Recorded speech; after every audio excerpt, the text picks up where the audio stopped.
Bom, boa tarde para todas e todos, né? Nós estamos aí dando início a mais um seminário aqui do Programa de Pós-Graduação em Física Aplicada da Universidade Federal Rural de Pernambuco, do Departamento de Física da nossa universidade. Hoje a gente tem aqui como convidado o professor da casa, né, o Jonas Romero, quem não conhece, quem está fazendo eletro, né? Já conhece ele aí. Né? Então, hoje ele vai falar aí sobre os sistemas que ele vem estudando bastante, né? Já trabalha com isso desde muito tempo. Então, eu vou tirar aqui, falar um pouco do Jonas, poderia chamar o Fernando também aqui para fazer uma introdução do Fernando, mas aí aí é um pouco, né? Fernando Moraes, você quer falar um pouco aqui sobre o Jonas? O Fernando pode chamar na hora que ele já vai. Quem não sabe, né? Fernando foi o orientador do Jonas, né, no doutorado. Então, não sei se ele está com o microfone. Vou falando aqui, quando o Fernando puder falar aí. Então, Jonas, né, Jonas ele fez a graduação na Universidade Federal da Paraíba, né, e fez, né, uma pessoa mais, né, ele está sem microfone. Não tem problema, você pode editar aí um texto aí, né? Seu ex-pupilo. E Jonas, ele não fez mestrado, né? Ele já foi direto para doutorado, né, Jonas? Aí, né? Pode me ajudar aí. Isso. Jonas é aquele, né? Já passou direto, terminou a graduação, já com o Fernando. Você fez a iniciação com o Fernando também, iniciação científica? Poderia ter feito, mas ele não me aceitou como aluno. Eita, contando agora os podres. Ei, vida, tá vendo? Mais ou menos é verdade, tá vendo? Aí, então, aí ele foi direto, né? Acho que ele ficou com raiva, falou, não vou fazer doutorado direto, não vou fazer esse negócio de mestrado. E fez, então, o doutorado dele com o Fernando, né? E depois ele teve uma passagem, terminando o doutorado, ele foi para a Espanha, né? Está me corrigindo aí, né? Passou pela Espanha fazendo pós-doc. Depois, aí, quando ele voltou, ele fez o concurso por aqui, né? E foi quando a gente conhecia. Ele ficou um tempo na Universidade Federal de Natal, né? Como pós-doc ainda. Acho que foi na transição, né? Quando você estava esperando, você estava fazendo pós-doc, esperando ser chamado aqui, né? Foi meu seguro-desemprego, né? Eu voltei da Espanha enquanto não assumia na rural, eu estava com pós-doc em Natal. Isso, eu lembro. Aí foi mais ou menos quando eu tive aí os primeiros contatos aí com o Jonas, né? E ele trabalhou lá com um amigo meu, né? Também. E a gente acabou nessa história toda, na chegada dele lá, a gente acabou fazendo um trabalho juntos, né? Acho que o primeiro trabalho que a gente fez juntos aí. Então, é uma pessoa extremamente, né, de fácil trato, né, de trabalhar com ele, muito bom, né? Já tive experiências aí de publicar acho que um ou dois artigos aí com o Jonas. E depois, aí ele veio aqui para a universidade, passou um tempo aqui, depois ele saiu, né? Chegou a um ano e meio, né? Um ano e meio, né? Um ano e meio. Na Alemanha, né? Retornou recentemente da Alemanha, né? Então está aí cheio de ideias novas aí para a gente botar em prática, né? Que ele trouxe lá da Alemanha. E hoje eu acho que ele vai falar um pouco de tudo aí, né? Desse todo que ele fez aí nos últimos anos para a gente. Jonas, é uma honra aí ter você conversar, né? Escutar você um pouco aí sobre o seu trabalho. Obrigado antes pela introdução aí, pelas palavras. O que eu vou falar aqui assim, eu vou falar de dois trabalhos que estão relacionados, que eu comecei lá na Alemanha, que eu estou fazendo ele com meu supervisor lá da Alemanha, e também com colaboração com Marcelo Lira, de Alagoas. Foi uma ideia que Marcelo Lira me deu antes de ir para a Alemanha, ele me deu essa ideia, quando a gente estava fazendo aquele artigo, Anderson, com as barreiras desordenadas, com correlação. Em uma conversa com ele, ele me deu uma ideia lá, e aí eu guardei essa ideia e comecei a desenvolver isso lá na Alemanha. E vou trazer hoje, basicamente, os resultados que eu tenho desse estudo, né? Então, antes de mais nada, eu quero só dizer que os slides estão em inglês. Eu sempre ponho em inglês os slides, porque se eu precisar para uma apresentação fora do Brasil, já está pronto, né? Então não precisa traduzir depois. Mas acredito que não vai ser nenhum problema para ninguém acompanhar os slides, tá? Vamos lá. Esse aqui é o conteúdo que eu vou falar aqui, basicamente. Primeiramente, eu vou falar um pouco sobre superredes. O problema que a gente vai estudar aqui, que a gente vai trazer aqui, é um problema é uma superrede que a gente vai estudar. Então, vamos só explicar rapidamente o que é uma superrede. Vamos falar um pouquinho também sobre quase periodicidade, tá?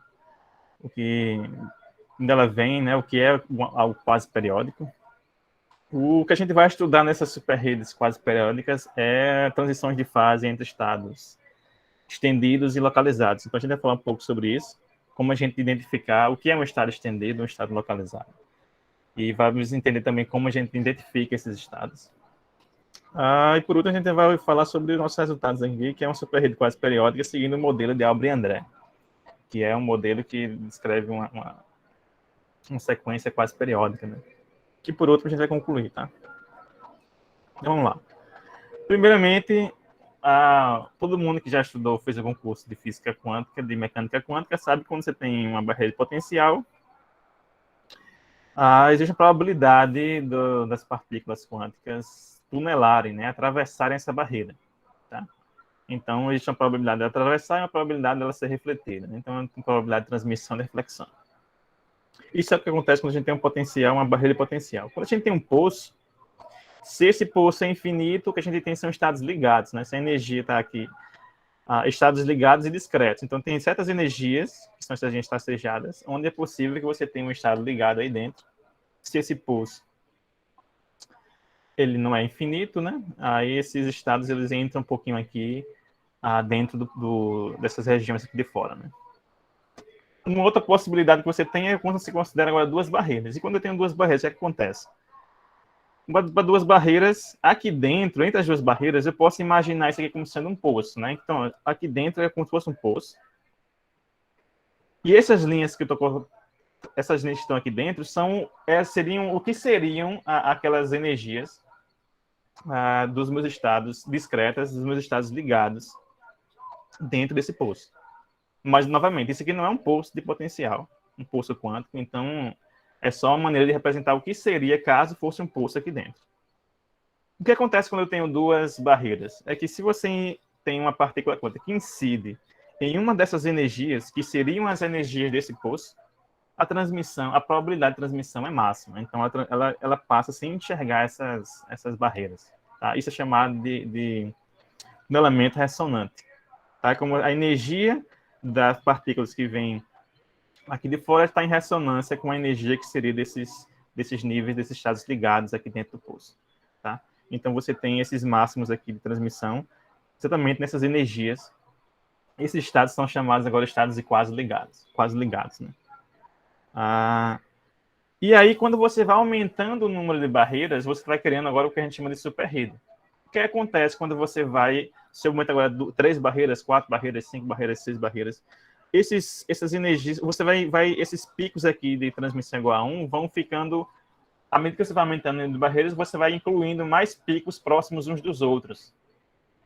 Até no limite, onde você tem uma quantidade infinita de barreiras, e aí essa quantidade de pontos muito próximas umas das outras viram bandas de energia. Na verdade, para uma superrede, viram mini-bandas, que a gente chama de mini-bandas e mini-gaps. Tá? Então, a gente tem esses picos aqui de transmissão, à medida que aumenta o número de barreiras, são vários pontinhos bem próximos aqui nessas regiões. No limite, onde esse número de barreiras já é infinito, você tem bandas, mini-bandas e mini-gaps. Então, tem faixas de energia onde tem transmissão, faixas de energia proibidas. Isso é basicamente o que descreve uma superrede. A superrede pode ser infinita, mas também pode ser finita. Tá? Os casos que a gente vai estudar aqui são superredes finitas, elas não têm um número infinito de barreiras. E as superredes, elas podem ser de vários tipos, elas podem ser periódicas, nesse caso aqui, então, uma sequência de barreiras aqui periódicas, a gente pode ser desordenada, essa desordem pode estar na altura das barreiras, como aqui, na localização das barreiras, ou então na largura delas. Então, pode ter algum tipo de desordem, ou seja, a altura das barreiras está mudando de maneira aleatória, está incluindo desordem ao seu sistema. E também temos o caso quase periódico, que é o que vai nos interessar aqui. E esse aqui é um exemplo de uma superrede quase periódica. Essa é a terceira geração do Fibonacci. A gente vai falar um pouquinho mais sobre ela mais para frente, tá? O que a gente sabe sobre superredes periódicas e desordenadas, tá? É conhecido que quando a gente tem uma superrede periódica, a gente tem a função de onda estendida por toda a rede, tá? Por toda a superrede, tá? Por exemplo, eu tenho aqui uma sequência de barreiras de maneira periódica, a função de onda aqui, ela se espalha por toda a rede, a gente chama que é um estado estendido, um estado delocalizado, tá? Esse foi obtido por Bloch em 1928, e em 1958 foi obtido por Anderson, que quando você inclui agora desordem, ou seja, se a altura dessas barreiras, desses poços, eles mudam de maneira aleatória, ou seja, se tem desordem no seu sistema, isso leva à localização, tá? Então, quando você inclui desordem, a função de onda localiza, como essa função de onda azulzinha aqui, tá? Ou seja, ela não se estende por toda a superrede, ela está localizada num lugar específico, você consegue determinar o comprimento de localização dela, e você consegue ver que ela localiza. Essa localização é basicamente resultado de interferências quânticas destrutivas, que a função de onda ela está batendo nas barreiras, refletindo, transmitindo, refletindo. Essas interferências, quando tem aleatoriedade, essas interferências são destrutivas, e você faz com que a função de onda fique localizada no único ponto. Então, o que a gente sabe? Ordem leva a estados estendidos, e desordem leva a localização, tá? E a gente está estudando aqui, o nosso objetivo é estudar os sistemas quase periódicos. Então, quando é quase periódico, a gente tem o quê? A gente tem localização ou estado estendido. Então, nosso objetivo é estudar, na verdade, o que a gente vai ver é que a gente tem transições entre esses dois estados, a depender dos parâmetros que a gente vai considerar. Tá? E para fazer uma introdução sobre quase periodicidade, eu queria falar primeiramente sobre cristais quase periódicos, ou quase cristais. Tá? Até o ano passado, a história dos quase-cristais começava aqui em 1984. Tá? E nesses dois artigos aqui que foram publicados no mesmo ano, um foi publicado um mês depois do outro. O nome quase-cristal veio no segundo artigo, né? Mas o primeiro artigo também estudou quase-cristal. Foi a primeira vez, esses dois artigos mostram a primeira vez que um quase-cristal foi sintetizado. O que é que isso significa? O que é um quase-cristal? Não é um cristal onde a estrutura cristalina... Ele não tem, na verdade, uma estrutura cristalina porque a distribuição dos átomos ali no material, ele não segue as regras cristalográficas de simetria. Então, não existe simetria translacional na estrutura do material. Tá?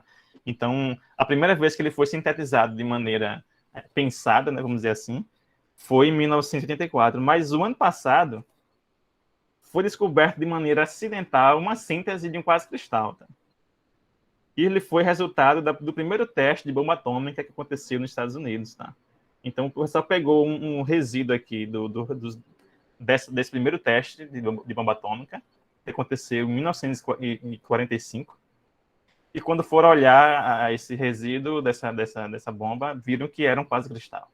Então, a primeira síntese, mesmo de maneira acidental, que foi descoberta ano passado, foi feita em 1945, num teste de bomba atômica. Né? Esse material aqui ele é o resultado como diz aqui, né, de vidro fundido com a areia que tinha lá no lugar que teve a explosão, e também com cobre de linhas de transmissão que existiam. Então, teve a explosão da bomba, juntou esse vidro fundido com a areia que tinha, com o cobre das linhas de transmissão do lugar lá, criou esse materialzinho aqui, que é chamado de trinitite, que foi o nome do teste da bomba, então esse material que se formou foi chamado desse nome, tá? E aí observou que era um quase-cristal. Então, a primeira síntese, de maneira acidental, foi essa daqui, tá? Então, a gente está falando aqui, primeiramente, quase-cristal. Quase-cristal é um material que a estrutura dele, dos átomos, não segue ele não tem uma rede periódica. Tá? Os átomos não estão arranjados de uma maneira periódica. Não existe uma simetria de translação, não tem uma célula unitária que você vai repetindo e criando toda a estrutura do material. Tá? O que a gente vai estudar é algo de pouco diferente disso. Tá? Porque a gente está falando agora não de uma rede, mas de superredes. Qual a diferença, né, de uma superrede para uma rede? Porque imagine, por exemplo, algo que eu considero, já estudei muitas vezes, uma folha de grafeno. Tá? Uma folha de grafeno é uma estrutura periódica, você tem dois átomos de célula unitária, você vai repetindo essa célula unitária, você consegue criar toda a estrutura cristalina, toda a estrutura do material. E o que a gente está fazendo agora é botando uma rede maior do que essa, ou seja, a gente vai estar considerando barreiras de potencial, a largura dessas regiões, a largura dessas barreiras e desses poços são bem maiores do que a distância atômica ali do material. Então, a gente está criando uma super rede por cima desse material. Tá? Então, a gente, na verdade, uma super rede quase periódica pode ser criada em cima de qualquer material, mesmo esse material sendo um material com estrutura cristalina periódica. Tá? Então, nosso objetivo agora é criar uma quase periodicidade dentro desses de materiais que existem. Tá? E aí, aqui eu tenho vários exemplos aqui de sequências quase periódicas que já foram utilizadas para estudar superredes. Todos esses artigos aqui, tá? Tem 4 artigos aqui. Esses 4 artigos aqui que estão citados aqui são estudos de quase periodicidade em grafeno, tá? A gente vai falar não só de grafeno aqui, tá? Um dos trabalhos que estou fazendo não é em grafeno, mas todos os trabalhos que eu trouxe aqui são sobre grafeno. Então, basicamente, aqui uma sequência quase periódica seria essa tool Morse aqui, essa primeira. Você vai, basicamente, tem um 0, você começa com um 0, aí esse 0 vira 1, aí você repete esse 1 depois. Deixa eu começar de novo aqui. Você tem o 0, aí tem 1, você repete 1 em cima. Aí 0, 1, fica 1, 0, troca. Aí repete em cima. O 0 vai trocando e repetindo em cima. Isso forma uma sequência quase periódica. Se a gente chamar o 0, por exemplo, de uma região A, que é uma região com barreira, e o 1 com a região de poço, a gente cria essa superrede que está aqui.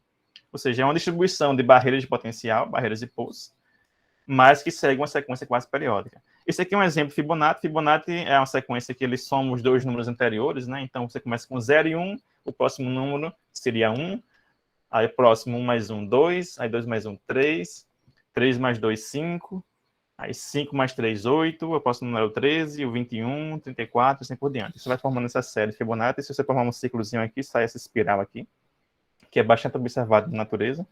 E aqui é basicamente como você monta essa série. Tá? Você pega os 2 anteriores, soma e dá o próximo passo. Tem essa também de Cantor aqui, que foi também estudada já. O esquema é exatamente isso daqui. Você tem, por exemplo, inicialmente tem uma barreira, você quebra agora em barreira, por exemplo, depois você vai quebrando mais e você vai criando essas sequências de barreiras quase periódicas.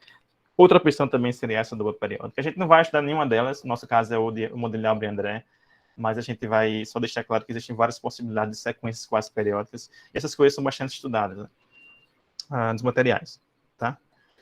E aí, como eu falei no início, né, o que vai interessar para a gente é identificar a localização, né, se é um estado estendido ou um estado localizado. E a gente tem, vou explicar aqui 2 maneiras de você analisar isso, tá? Agora apareceu o mouse. Ele some. Então, vou usar o mouse. Quando aparece aqui as opções aqui, aparece o mouse também. Estranho. Então, vou usar o mouse aqui, é mais fácil, né? Vamos lá. Se você tem uma superrede unidimensional, tá? E se a probabilidade de transmissão, tá? Por cento de transmissão, ele decai exponencialmente à medida que você aumenta o tamanho do sistema, ou também o número de regiões, né? O N, a gente pode identificar a constante de decaimento, que é esse lambda aqui, como sendo o expoente de Lyapunov. Tá? Esse expoente de Lyapunov ele é inversamente proporcional ao comprimento de localização. Isso significa que quando esse lambda é igual a 0, o estado está espalhado em toda a rede. Tá? O comprimento de localização dele é simplesmente a rede inteira. Então, a gente vai ter uma fase estendida, e quando esse lambda é diferente de 0, a gente vai ter uma fase localizada. Tá? A gente pode olhar para a transmissão, ou seja, quando o lambda é igual a 0, significa que a transmissão não está caindo à medida que eu aumento o tamanho do sistema. Então, se eu for aumentando o tamanho do sistema e a transmissão continuar constante, significa que eu estou com uma fase estendida e a função de onda está espalhada em toda a rede. E quando ela decai exponencialmente, né, quando esse lambda é diferente de 0, aí eu vou ter uma fase localizada. Outra coisa que eu posso usar também para analisar isso é olhar para o que a gente chama aqui eu não sei como traduzir isso, vou traduzir a taxa de participação inversa, né? Esse IPR aqui, tá? E é definido dessa forma aqui. A gente tem também essa taxa de participação normalizada, né? Isso é para o caso de um sistema discreto. Né? Então, você tem lá uma rede unidimensional, tem vários sítios ali, tem uma amplitude de salto para primeiros vizinhos. E o que é que você tem, o que é que você observa, tá? Quando você considera L é o número de sítios que existe, então você vai fazer, ou seja, vai só pegar a sua autofunção, a enésima autofunção, o seu enésimo autoestado, e somar o módulo dele à quarta em todos os sítios. Então você vai de 1 até L, e no limite onde L vai para o infinito, no limite onde L é muito grande, se esse carinha aqui, esse IPR for igual a zero, você tem um estado estendido. E se esse outro cara for diferente de zero também. Tá? E já se for o contrário, se esse cara é diferente de zero, você já tem uma fase localizada. É simples de entender isso. Imagine, por exemplo, eu vou desenhar aqui. Se você tem uma rede unidimensional, você tem vários sítios aqui. Tá? Vou desenhar um exemplozinho bem simples aqui. Tá? Imagine que esse cara, esse autoestado psi aqui, φ, né, φ, ele esteja espalhado em toda a rede. Tá? Igualmente, ou seja, a probabilidade de encontrar ele nesse sítio 1 aqui é a mesma de encontrá-lo no sítio 2, é a mesma probabilidade de encontrá-lo no sítio 3. Se eu tomar o módulo ao quadrado de psi não, de φ, né? Isso vai dar a densidade de probabilidade, ou seja, a probabilidade de achar ele em algum sítio desse. Então, se eu tomar a densidade de probabilidade aqui nesse primeiro sítio, digamos que eu tenha um número L de sítios aqui, a densidade de probabilidade, vamos supor que seja 1 sobre L. A densidade de probabilidade nesse outro também vai ser 1 sobre L, porque ele está espalhado em toda a rede. A probabilidade de achar L em todos os sítios vai ser a mesma, e vai ser também 1 sobre L. Se eu somar todo mundo, isso vai ser L vezes 1 sobre L, que vai dar 1. Mas essa taxa de participação inversa, na verdade, é a densidade de probabilidade ao quadrado. Então, se eu botar ao quadrado, isso vai me dar 1 sobre L2, 1 sobre L2, 1 sobre L2. Isso significa que quando eu somar todo mundo, vai ser L vezes 1 sobre L2. Isso vai me dar 1 sobre L. E quando eu fazer L ir para infinito, minha taxa de participação vai para zero. Por que vai para zero? Porque o meu estado está espalhado em toda a rede. Tá? Isso ou seja, é o que caracteriza uma fase estendida, quando o IPR é igual a zero. Se esse cara fosse localizado, não tivesse espalhado em toda a rede, por exemplo, se ele tivesse localizado em apenas 2 sítios aqui, e calculasse a densidade de probabilidade nele, ia dar, como fazer esse caso também. Digamos agora que esse cara está localizado aqui, para deixar claro isso. Localizado nesses 2 sítios aqui, o sítio 3 e o 4. A densidade de probabilidade aqui seria 1 sobre N e 1 sobre N, onde N é o número de sítios onde ele está localizado. Nesse caso é 2, então seria meio e meio. Eu estou fazendo esse φ, a densidade de probabilidade ao quadrado, então fica N2 e N2. Se eu somar todo mundo, a densidade de probabilidade dele aqui é zero, dele aqui é zero, e está localizado nesses 2 apenas. Então isso vai ser N vezes 1 sobre N. Então esse cara vai ser proporcional a 1 sobre N apenas, onde N é o número de sítios onde esse autoestado está localizado, que é o número finito. À medida que eu vou aumentando o número de sítios, fazendo o L ir para infinito, esse IPR ele não muda, porque eu estou somando os sítios onde esse cara, a densidade de probabilidade desse cara está é zero, e está localizado apenas naqueles 2. Então, se eu tomo o limite para quando esse cara está localizado, quando o L vai para infinito, esse cara é diferente de zero, o IPR. Então, ele é proporcional a 1 sobre N.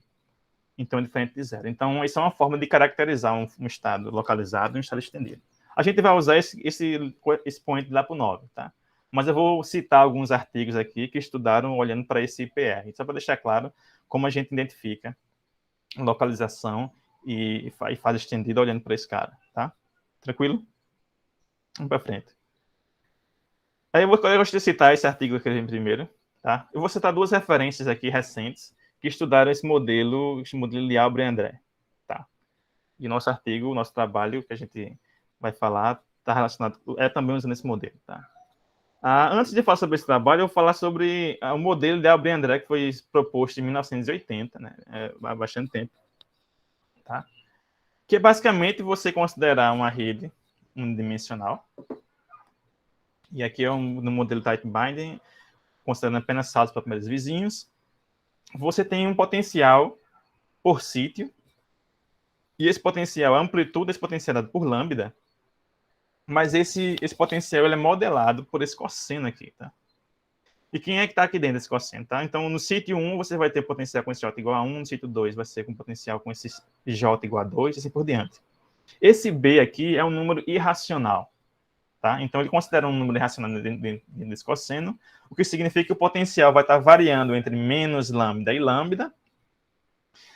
E como esse número B é irracional, isso significa que a altura da barreira, ou do poço, nunca se repete. Então, se você considerar 1.000, 10.000, 50.000, 100.000 regiões, fazer esse J aí de 1 até 50.000, por exemplo. Em cada valor de J, o VJ tem um valor diferente, porque B é um número irracional. Tá? Então, basicamente, você vai ter agora uma sequência de barreiras. Essas barreiras estão mudando de maneira quase periódica, não é desordenada, porque você não tem aleatoriedade, mas também não é periódica, entra nesse grupo do quase periódico. Tá? Então, basicamente, esse é o modelo que foi proposto por Albert e André, e ele foi bastante estudado. E o que é que se sabe sobre esse modelo? Tá? O que é bem conhecido desse modelo, já há muito tempo também, é que quando você analisa, vai caracterizar a localização nesse modelo, à medida que você aumenta o valor de lambda, ocorre uma transição de fase na localização, ele sai de um estado estendido para um estado localizado. Tá? Então, existe um valor de lambda, onde ocorre uma transição de fase. Então, para lambda igual a zero, lambda pequeno, você tem um estado estendido. A partir de um valor específico, um lambda crítico, você tem uma transição de fase e passa agora para um estado localizado. Esse lambda está relacionado também com o grau de desordem no sistema. Quanto maior for esse lambda, maior é o intervalo onde eu estou alternando essas minhas barreiras. Tá?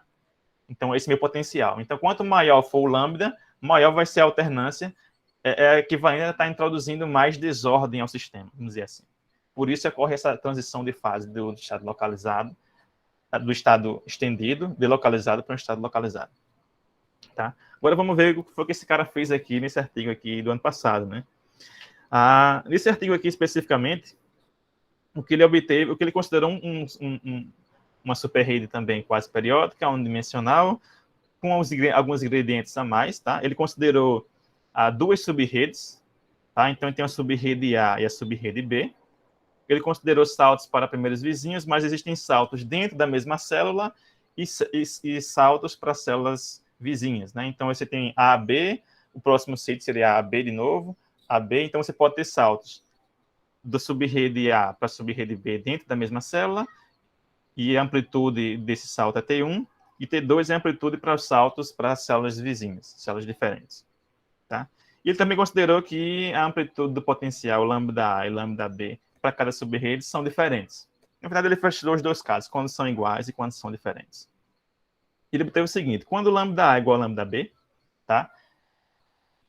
O que ele tem é o resultado já usual obtido anteriormente, que todo mundo já conhecia. Você vai aumentando o valor de lambda, está aqui o IPR e o NPR, ocorre a transição de fase, sai de um estado delocalizado para um estado localizado. Tá? O IPR aqui diferente de zero e o NPR foi para zero. Então, houve a transição de fase aqui após essa faixa cinza aqui. Tá?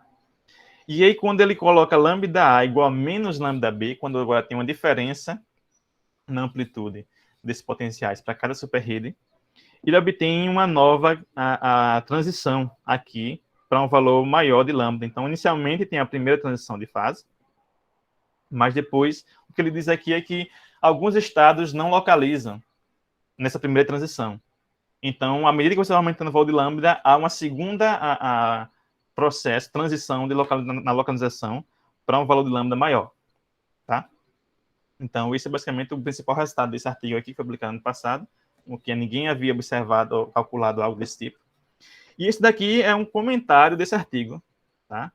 Os caras também fizeram um comentário, está no archive esse comentário, é um comentário de 2 páginas, eu acho. O que eles mostram é que, mesmo quando lambda A é igual a lambda B, também aparece essa segunda transição de fase. Tá? Só que para ver essa transição de fase, você tem que considerar um lambda muito grande. Então, se você considerar valores dos parâmetros muito, muito grandes, mesmo quando lambda A é igual a lambda B, você tem essa transiçãozinha aqui, a mais. Beleza? Isso é um exemplo de um resultado recente sobre esses modelos de Albert e André. Tá? Outro trabalho é esse daqui, é um resultado... Esse é um artigo completo, né? Ele estudou um modelo discreto, que é essa figurazinha aqui, um modelo contínuo e o experimento. tá? Então, ele montou uma rede quase periódica, seguindo esse modelo de Albrecht-André. Na verdade, esse caso aqui não é especificamente o modelo de Albrecht-André. Tá? É uma interpolação entre Fibonacci e Albrecht-André. Tá? Então, o modelo dele é exatamente esse daqui, para o caso discreto, né? Tight bind, salto para primeiros vizinhos, mas ele tem um parâmetro betazinho aqui, e o potencial é modelado por essa tangente hiperbólica aqui, né? Por essa função aqui. Tá? O que é que ele tem aqui? Quando esse beta é igual a zero, você tem o modelo de Albrecht-André. Quando esse beta vai para infinito, você fica com a superrede de Fibonacci. Beleza? Então, aqui você tem um parâmetro que leva você de Albrecht-André até Fibonacci à medida que você vai mudando ele. Tá? Então, o que é que você tem aqui, né? Para beta igual a zero, você tem o que já é conhecido. À medida que vai aumentando o lambda, tem uma transição de fase de estado estendido, que seria esse caso aqui, funcionando espalhado em toda a rede.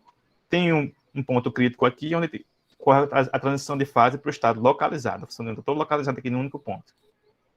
Para beta infinito, é Fibonacci. Fibonacci está sempre, no caso, no estado crítico, tá? Ele não é espalhado por toda a rede de maneira, no caso, ordenado, e também não é localizado. Né? Algo desse tipo aqui, no caso Fibonacci. Aí a pergunta é, o que acontece aqui no meio?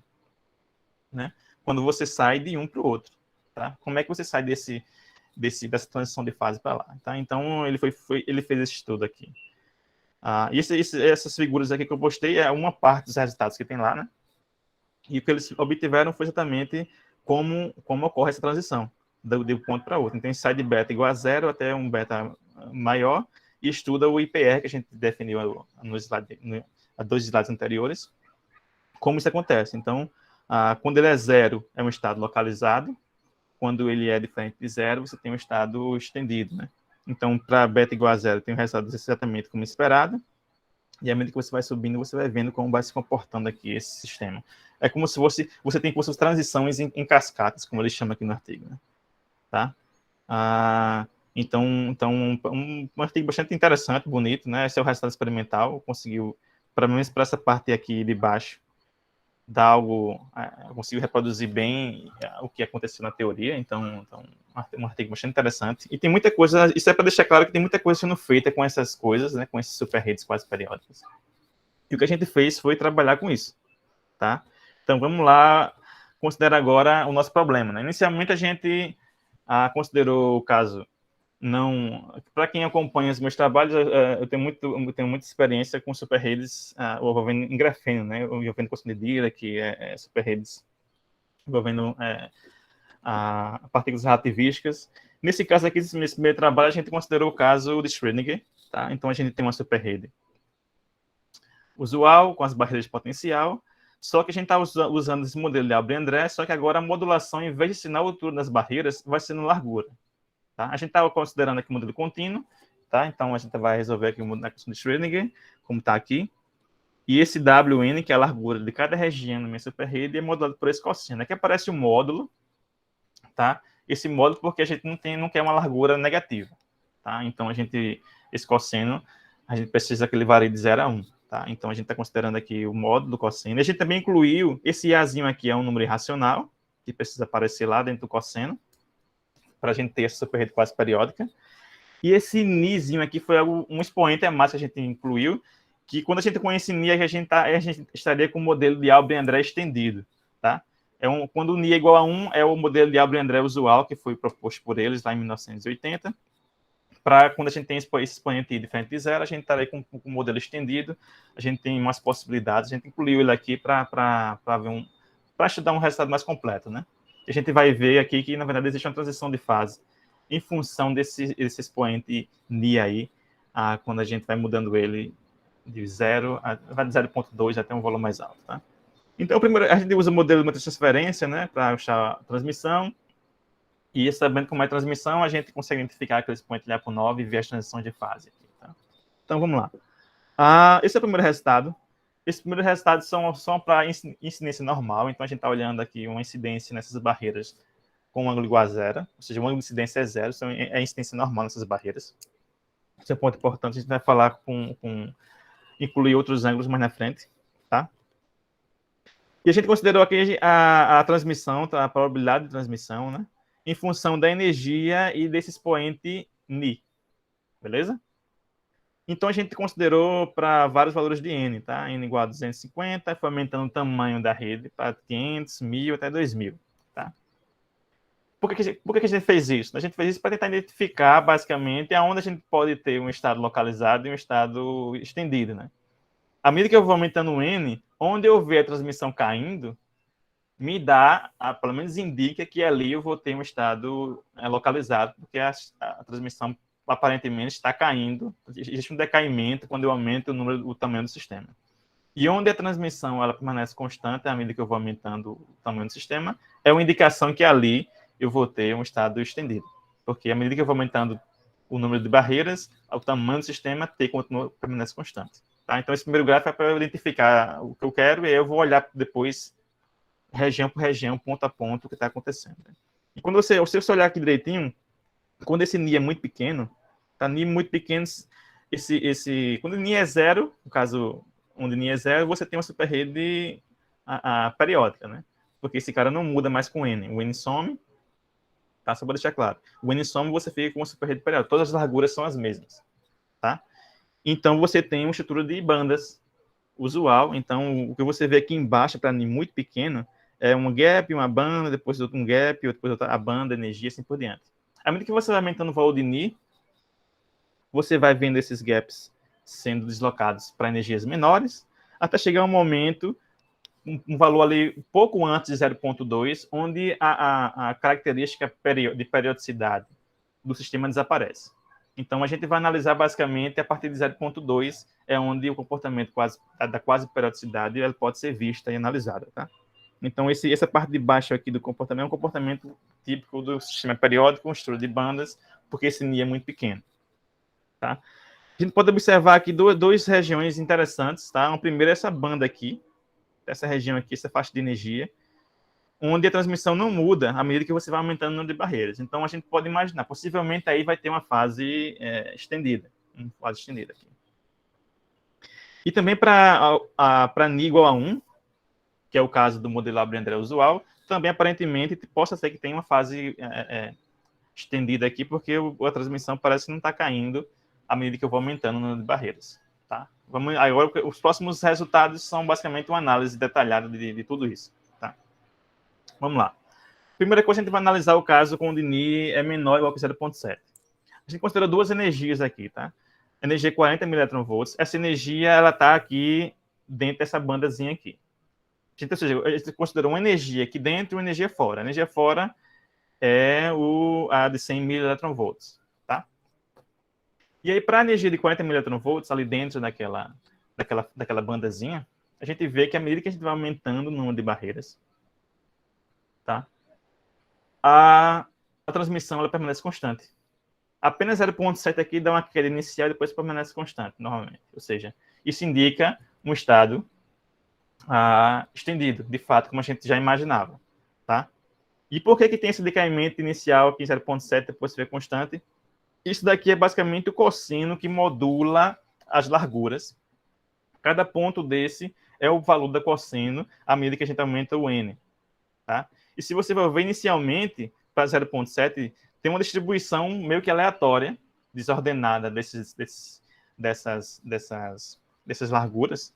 Isso dá esse decaimento aqui. Inicialmente ele começa a decair por conta disso, mas à medida que o N aumenta, você começa a identificar essas três curvas aqui.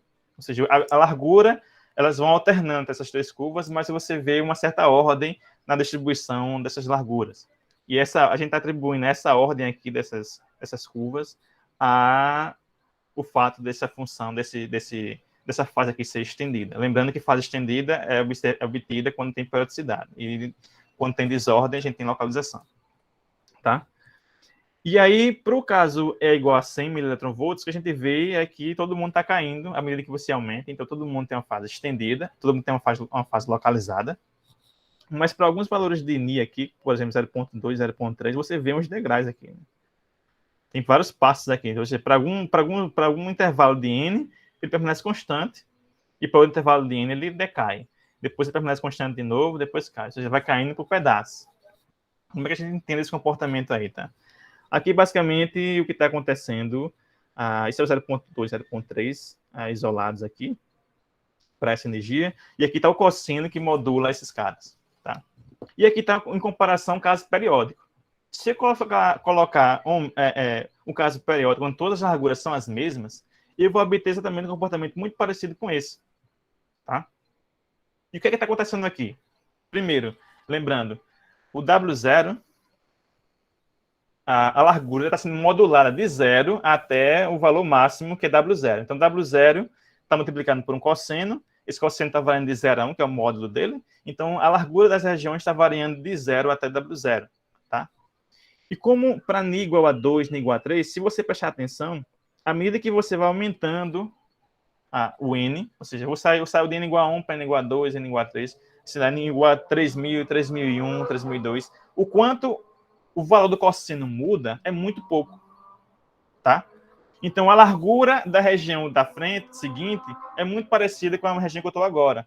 E também a região que eu estou agora, a largura da região que eu estou agora é muito parecida com a região anterior, ou seja, muda muito pouco. Então, no caso, para Ni muito pequeno, você tem localmente uma característica de periodicidade, tá? E se você plotar estudo de bandas de uma superrede periódica, você vai ter uma banda de energia, como está aqui. Essa aqui é energia, você tem uma banda aqui, um gap, uma banda, outro gap, tá? E aqui, o que acontece com esse gap quando o ômega, que é a largura dessa superrede periódica, diminui? Esse gap aqui, eu estou olhando para esse primeiro gap aqui, tá? Ele vai sendo deslocado para cima, à medida que ômega diminui. O que é que está acontecendo com a minha superrede quase periódica com o Ni pequeno? As larguras estão variando de W0 até 0. Você está diminuindo. E diminuindo bem lentamente. Localmente funciona como uma superrede periódica. Quando esse W aqui, a largura, está numa região onde a energia, que a gente está considerando 0,1, está aqui em cima, 0,1, que seria 0 aqui. Quando essa energia ela está dentro de um gap, você tem um estado, você tem a transmissão caindo exponencialmente.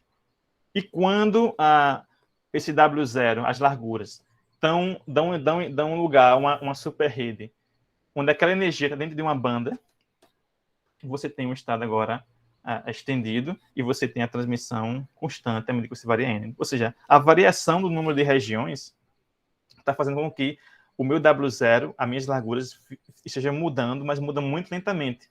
Essa mudança lenta faz com que a energia esteja ora dentro de um gap, ora dentro de uma banda de energia. E isso causa esses degraus aqui. Então, basicamente, para um certo intervalo de N, você teria um estado estendido, e para um certo intervalo de N, você teria um estado localizado. Eu espero que tenha ficado claro aí, isso aí. Se alguém tiver alguma pergunta, pode falar, tá? Só eu falei até agora. Vamos lá. E quando a gente tem agora um Ni maior do que esse 0,7, a gente considerou aqui de 0,8 até 2, o que a gente vê é que todo mundo decai exponencialmente. Com algumas coisas estranhas aqui, que vão ficar claras. Apenas o Ni igual a 1 que é constante. O Ni igual a 1 é metálico aqui, é um estado estendido, aparentemente. Não importa a energia, tá? Mesmo para 40 mil eletronvolts ou 100 eletronvolts, é sempre um estado... Foi o único até agora, né? Se você olhar, deixa eu voltar aqui, se você olhar de 0,2 até 0,7, para uma certa energia é estendido, para outra energia é localizado. Para 0,8 até 2, todo mundo é estendido, aliás, todo mundo é localizado, e para Ni igual a 1 sempre é estendido. Tá? E por que que para valores de Ni grandes, a gente teria estados localizados? Porque quanto maior o valor de Ni, mais desordem você estaria incluindo no sistema. Como assim? Quando o Ni é muito grande, o valor do próximo à largura, do próximo valor do cosseno, é muito diferente do anterior, tá? E esse cosseno começa a variar de maneira mais aleatória, mais desordenada, tá? Então, Nis grandes levam a uma semelhança com o caso desordenado, por isso a gente tem esse decaimento à medida que a gente aumenta o tamanho do sistema, tá? A gente pode ver aqui, por exemplo, a distribuição das larguras para Ni igual a 1,5, totalmente desordenada, tá? Para 0,8, a gente tem um pouquinho de ordem, mas não é aquela mesma obtida para 0,7. Tá? Então, a explicação que a gente tem agora para os estados NIs grandes, a partir de 0,8, é que eles são localizados por conta dessa desordem que aparece quando a gente aumenta o valor de Ni. Mas a gente precisa explicar ainda o Ni igual a 1, que é localizado para as duas energias até agora, que é delocalizado para as duas energias, tá? Então, para o caso de Ni igual a 1, a gente vai gastar um tempinho aqui para estudar sobre ele. A gente plotou aqui o caso de Ni igual a 1 e comparou com o caso periódico, tá? Então, a gente tem a probabilidade de transmissão aqui em função do W0, que é o grau de desordem ali, o coeficiente, o parâmetro que está multiplicando o cosseno, que é equivalente àquele lambda que tem naqueles artigos que eu falei. A gente tem aqui em função da energia, a gente vê que à medida que a gente vai aumentando o W0, diferente daquele caso que a gente tem antes, que a gente tem uma transição de fase de um estado delocalizado para um estado localizado, o que a gente vê agora é uma alternância entre as duas. Aparentemente, para uma energia aqui alta, acima desse gap aqui, você inicialmente tem um estado delocalizado, aí você tem agora um estado localizado, e depois delocalizado de novo, e isso vai se alternando. Tá? Existe uma alternância entre os dois. Por quê? E aí a pergunta, por que que aqui, nessas duas energias, era delocalizado para N igual a 1? Porque estava dentro de uma banda dessa aqui, o valor de ômega 0 que a gente considerou. Se a gente tivesse considerado um valor de ômega 0 diferente, N igual a 1 seria localizado para as duas energias. Tá? Podia ser, no caso, né? Então, a gente tem agora uma alternância diferente do que acontece no caso usual, onde a gente tem a alternância ali. A modulação na altura das barreiras, ocorre uma única transição de fase, no modelo usual de Aubry-André, para baixos valores de lambda. De localização, quando você aumenta a transição de fase para o estado localizado. Aqui não, a gente tem uma alternância entre os dois. A gente vai aumentando para uma energia alta aqui, à medida que você vai mudando o W0, você vai localizado, localizado, localizado, localizado, vai alternando entre os dois. E só para deixar, para comparar também, a gente considerou outros valores de Ni aqui, 0,3, 0,9, 1,1 e 2, e a gente vê que esse comportamento ele é exclusivo para o Ni igual a 1, tá? Ele não acontece em outros valores de Ni, tá? Os outros valores de Ni a gente tem, de fato, uma transição de fase única, sai de um estado estendido para um estado localizado, para uma energia acima desse gap, tá? Mas essa região do local de estado estendido, ela vai reduzindo à medida que você aumenta o valor de Ni, tá? E a gente analisou em detalhes esse caso de Ni igual a 1, a gente observou para diferentes valores de ômega 0, tá? A gente tem, de fato, um estado estendido, a transmissão ela continua constante, à medida que a gente aumenta o tamanho do sistema, ou ela pode decair exponencialmente. Tá? Consideramos 4 valores para W0, a gente viu que de fato, diferentes valores de W0 dando diferentes comportamentos, e a gente tem realmente uma alternância entre esses dois comportamentos. E a gente agora identificou esse eta-t aqui como sendo o coeficiente lá por 9, né, a constante de decaimento exponencial. A gente vê que para a energia igual a 40 mV, quando a gente aumenta o valor de Ni, a gente tem essa transição de fase.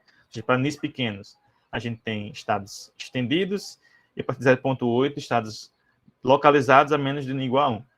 E para a energia de 100 mV, é todo mundo delocalizado. Aliás, é todo mundo localizado. Esse eta é sempre diferente de 0.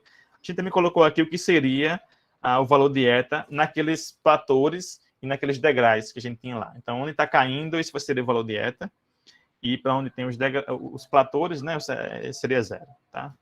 Esse valor de eta aqui, que a gente, naquelas curvas que tem os degraus, a gente fitou com uma reta passando por todo mundo. Então, a gente pegou aquela curva inteira e fitou ela e identificou quem era o expoente aí do decaimento. Mas a gente também olhou por pedaços, os platores e aqueles outros, e dá esses valores aqui, tá?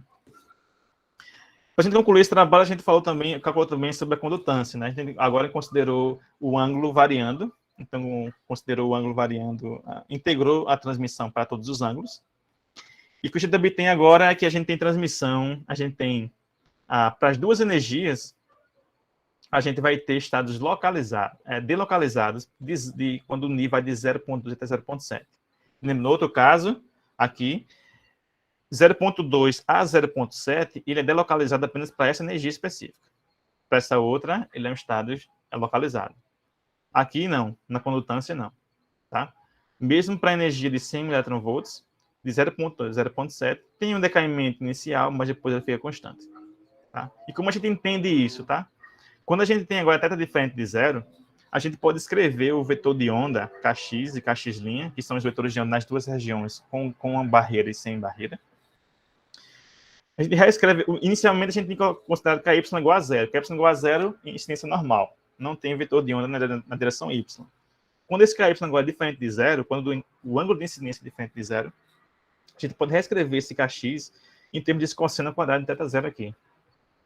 Isso significa o quê? Considerar um ângulo diferente de zero é equivalente a considerar o caso normal com energia menor. O que isso significa? Que quando eu tenho energia de 100 mV, vai existir um ângulo específico aqui que vai fazer com que esse produto, E cosseno quadrado de θ, fique igual a uma energia, por exemplo, de 40. E a energia de 40 mV eu tenho uma fase estendida ali, eu tenho uma bandazinha. E é o que aparece aqui nesse gráfico aqui, ó. θ0, Ni, transmissão, para a energia específica de 100 mV. Então, para θ igual a zero, eu tenho o resultado que eu tinha antes, mas à medida que eu vou aumentando o ângulo ou diminuindo, né? Cosseno é par, e também está quadrado aqui também, então vai dar de um lado para o outro também a mesma coisa, mas aquela banda estendida que eu tinha antes, ela aparece para algum ângulo específico, mesmo com energia diferente daquela. Isso quando eu tenho agora do integro de todos os ângulos. Ou seja, inicialmente, quando eu integro todos os ângulos, eu vou ter, para alguns ângulos, eu vou ter a transmissão caindo a zero, exponencialmente, mas para outros ângulos ela vai permanecer constante. Então, eu vou ter um decaimento inicial.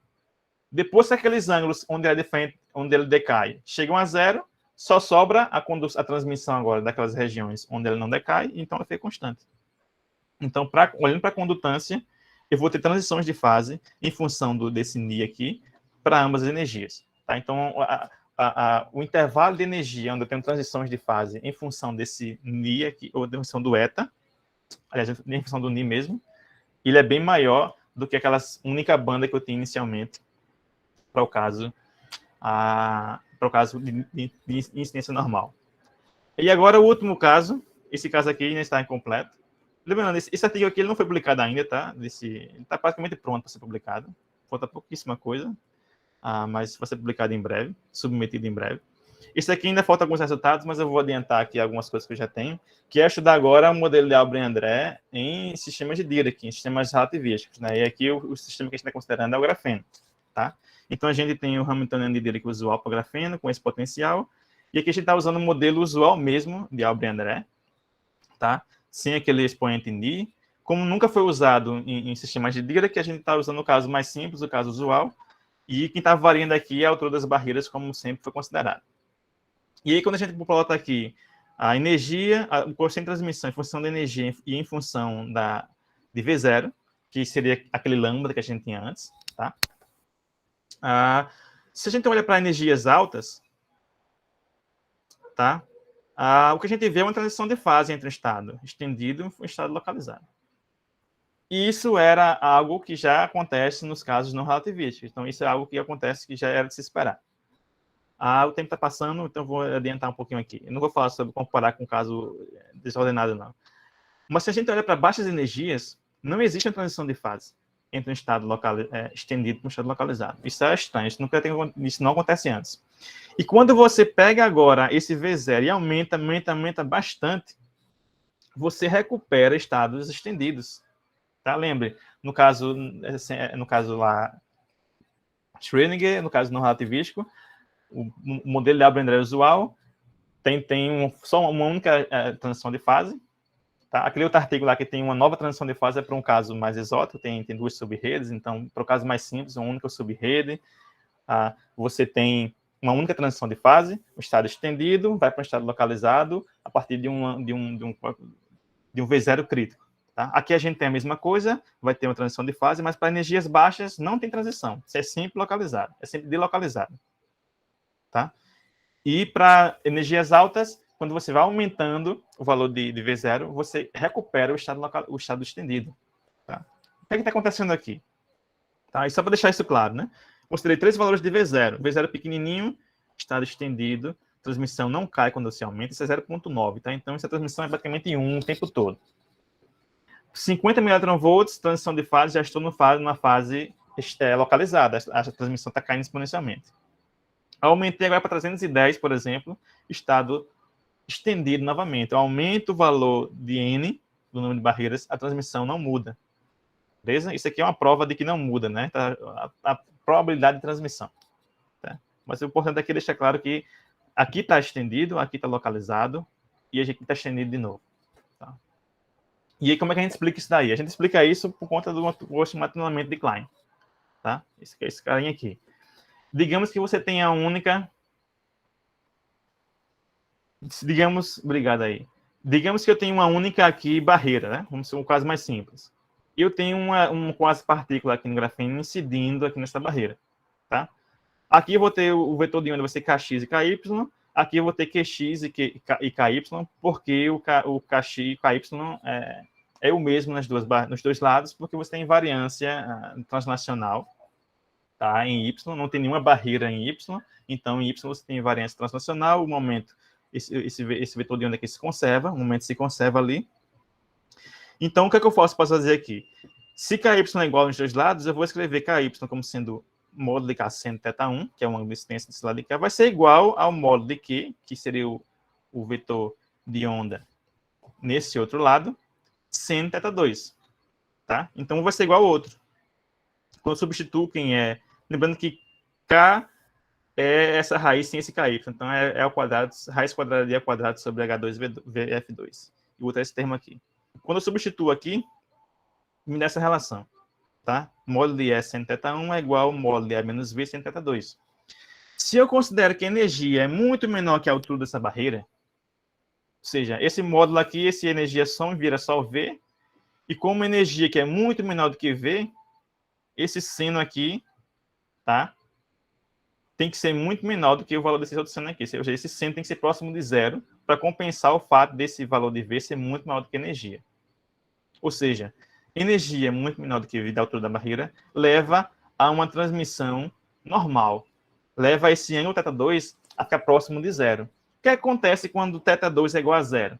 Acontece no elemento de Klein. Em sistemas de Dirac, sistemas relativísticos, incidência normal em barreiras de potencial, a transmissão é total. Essas barreiras são invisíveis. Tá? Ou seja, quando eu olho para cá, o que é que está acontecendo? Para energias baixas, eu vou aumentando V0, ou seja, aumentando a desordem no sistema, mas como a energia está muito pequena comparada com a altura dessas barreiras, o atenuamento de Klein vence e você não consegue causar localização ali. E mesmo para energias altas, se você tem V0, vai aumentando V0, ou seja, você está aumentando a desordem, mas o fato de aumentar a desordem, aumentar a alternância dessas barreiras, você também está aumentando a influência do atenuamento de Klein. Ou seja, para valores de V0 muito altos, o tunelamento de Klein vai ser mais efetivo. Essas barreiras começam a ficar de alguma forma invisível por conta do tunelamento de Klein e você agora volta para um estado estendido, a funcionando espalhada em toda a rede.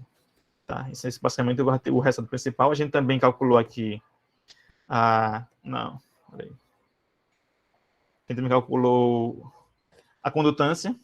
Tá? Então, isso daqui não... Isso Deixa eu voltar aqui. Isso daqui não é T, isso aqui é G, tá? Então, a condutância em função... Aquele mesmo lote, em vez de ser T, ser G.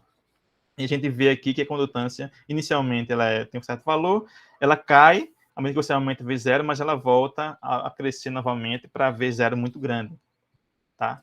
Então, isso é uma característica, uma consequência do treinamento de Klein no sistema.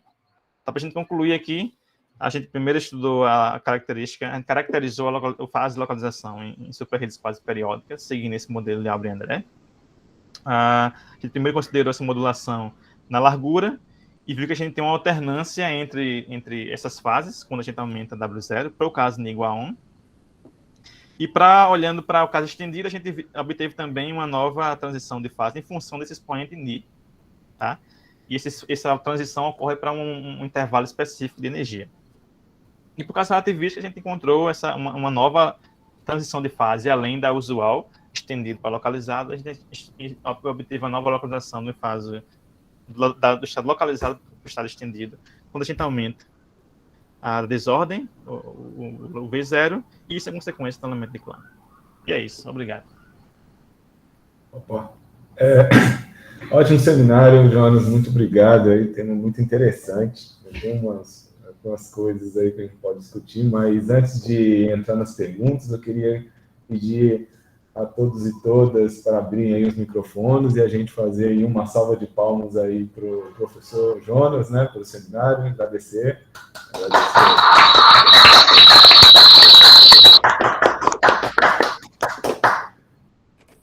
Obrigado aí, né, Jonas, por tudo. Bom, eu vou abrir para perguntas, né? Se alguém tiver alguma dúvida, uma pergunta para fazer para o Jonas, por favor. Franciele aí falando, parabéns. Se alguém tiver uma pergunta, pode abrir o microfone ou escrever a pergunta aí no chat também. Não tem problema. Enquanto o pessoal, eu vou. Obrigado aí, professor, está elogiando. Obrigado, Fernando, Franciele. Eu vou perguntar aqui sobre, né, essa distribuição, né, que você está usando, Andrew. André. André, né? Recentemente eu fiquei sabendo dessa distribuição, né? Eu não conhecia, eu fiquei sabendo recentemente. E ela, se eu entendi, né? Você tem você tem um sistema quântico, você tem um sistema aleatório descorrelacionado, né? Você tem uma distribuição de longo alcance, né? Tipo aquela que a gente usou lá com o Marcelo, e essa seria uma correlação de curto alcance. Na verdade, a gente não tem desordem, porque assim, as barreiras são aleatórias, né? Então, tem uma distribuição aleatória. Elas não são aleatórias exatamente porque elas têm uma correlação de curto alcance. Isso. Né? O que gera elas é uma correlação de curto exatamente. alcance. Né? E isso, para mim, sempre foi meio intrigante. Né? E por que com uma relação de curto alcance, né, vai gerar uma memória, né, que foi aquele gráfico que você mostrou lá no início, né, que mostra isso essa daqui. Experimental, né? Por que ela vai mostrar experimental aqui? Isso, ela vai se reativar, não experimental, foi o teórico mesmo, pode ser. Isso daqui, né? Essa transição aqui, né? Porque que essa memória de curto alcance, ela vai retornar esse sistema. Isso para mim ficou. Eu depois que eu li, isso para mim ficou meio. Eu vi sua apresentação, eu li sobre um artigo, na verdade, eu fui referente de um artigo falando sobre isso. E assim, ainda para mim não está muito claro essa relação de curto alcance e ele conseguir restaurar, né? Restaurar a condução, né? A transmissão. Né? Essa memória, né, que fica. No caso, você está falando dessa transição aqui, de voltar para ter uma transição de fase novamente. Voltar a ter transmissão, né? O sistema deixar de ser localizado e voltar a ser não localizado, né? Isso aqui, assim, isso não se conhecia até ano passado, né? Que é o que você acaba vendo também nos seus resultados. No meu resultado, o que a gente vê a explicação é o treinamento de Klein, né? Nesse caso aqui, a gente não tem nada disso. Não, esse é um sistema que não... Nesse caso, assim, esse artigo aqui do ano passado, né, que obteve isso, o que ele está dizendo é que para esse caso específico aqui, você não localiza todo mundo, né? À medida que você vai aumentando esse lambda, né? Alguém sobra ali, e só para um valor alto desse valor de lambda é que todo mundo vai localizar. Tá? Então, isso é consequência... eu não sei saber explicar em detalhes, mas está relacionado com os estados na borda. Os estados da borda que estão afetando essa localização aí. Então, os efeitos de borda estão fazendo com que nem todo mundo localize quando você vai aumentando o lambda, e a partir de um certo valor de lambda mais alto, aí uma segunda processo de localização, e aí todo mundo localiza de vez. Né? Mas está relacionado com isso. Então, esses canais, eles aparecem nas bordas do sistema, né? Isso. Eles aparecem, eles ressurgem aí porque você, né, o sistema localiza totalmente e depois... Mas você tem canais ali na borda que não localizam inicialmente. Para Isso. esse caso específico aqui, né? Para esse caso específico desse sistema aqui, né? Se for Mas o modelo O'Brien usual, com única subrede, você não tem essa volta aí. tá. O caso André não vai ter isso retornando de Isso. vez, né? Certo. Você teria que ter essa modulação aqui, essas duas subredes. Inicialmente, se pensava que precisava ter também amplitudes de potência diferentes em cada subrede, né? Mas esse comentário aqui mostrou que, na verdade, o lambda A pode ser igual ao lambda B. Mas você precisa ter esse T1 e T2 aí. Tá? Esses dois resultados aqui são para valores diferentes para a razão entre T2 sobre T1. Então, ele chamou de delta a T2 sobre T1. Então, para algum valor desse parâmetro delta, que é a razão entre T2 sobre T1, você não tem a transição, mas para um valor específico desses T1 e T2 aqui, você vai ter essa transição aqui. Então, é um caso bem específico onde acontece isso. E está relacionado com as bordas, com os canais ali na borda que não localizam inicialmente, depois eles localizam. Certo. Alguém tem perguntas aí? Está aberto aí para fazer perguntas, né? Eu posso ficar passando aqui o dia todo perguntando. O pessoal aí, né? Uma coisa muito curiosa foi no seu resultado, né? Pode descer aí, já que o pessoal quer perguntar, eu vou perguntar. Desce aí, lá para aquele. Lá quando você modula, né, o seu expoente, né? Sim. Lá no problema. É um problema aquele primeira parte é um problema de Schrödinger, né? Schrödinger, primeira parte é Schrödinger. Você modulou esse N aí com o N, quando é zero, quando esse expoente é zero, você volta para o Andrew, né? Não, quando esse aqui, quando o expoente Ni é igual a 1, né? Tá. Quando ele é igual a 1, né? Então, ele vai estar esse... Então, aí que aparece aquele termo de transmissão que você mostrou lá. Isso aqui. Ni igual a 1 vai ser essa alternância aqui entre os dois, né? Isso, essa alternância aqui. Isso aqui é o caso... Certo, exatamente. Esse é o caso Ni igual a 1. E aí você tem os vários... Aí você tem várias transições, né, do sistema. Isso. Transmissão, localização, que não aparecem nos outros casos lá, né? Isso. Os outros localizam ou não localizam, né? Isso. E o Ni igual a 1 tem essa alternância aí. E para os outros valores você não consegue ver essa alternância, ele não consegue gerar isso. Só para Ni igual a 1. É interessante, né?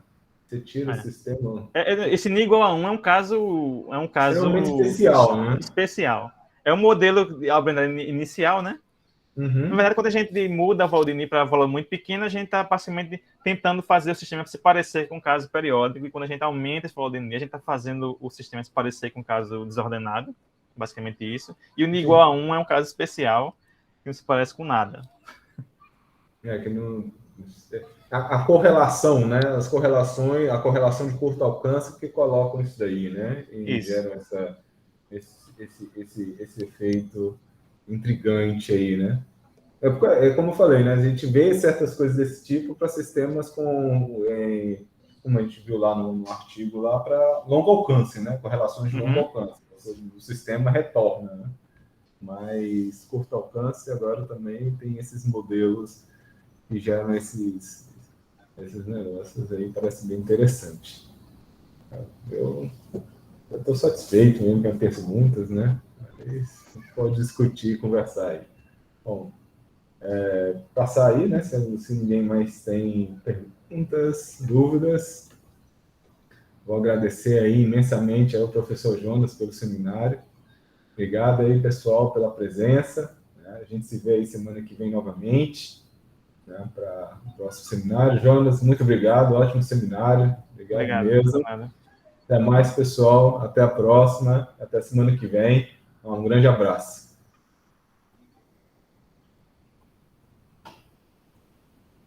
Até mais. Vou lá. Até mais.